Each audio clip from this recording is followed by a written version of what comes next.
lalpan chiang takin min thira kaum dan zong zong te hi karil rungai tua na zong le kakal le kamu thilai ten kanung lam le kamalam min huala aman engkima min hria aman engkima min hria aman engkima min hria hetiang em hria chian na chu asang ma kapha lo ani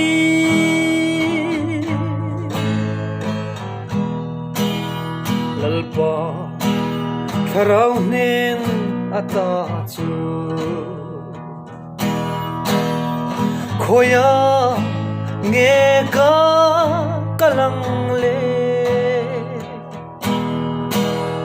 trifin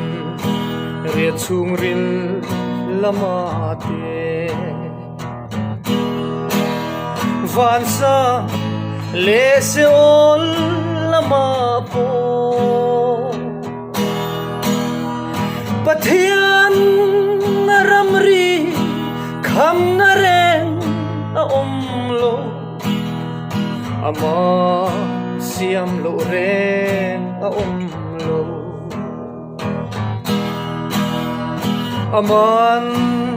engkima min hria aman engkima min hria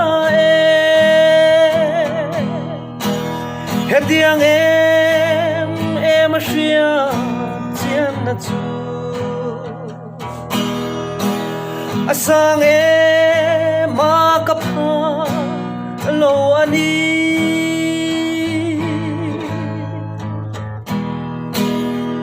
kangai tua na sual kai zong te puitin pir suang chelalpa kima ka enjoy moi lo nan ka hui kong khar hi ve ngang che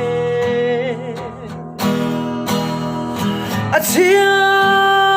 acha shia namin pe ang che nangman engkima min hria aman engkima min hria aman engkima min hria hetiang em hria chian na chu asang ma kapha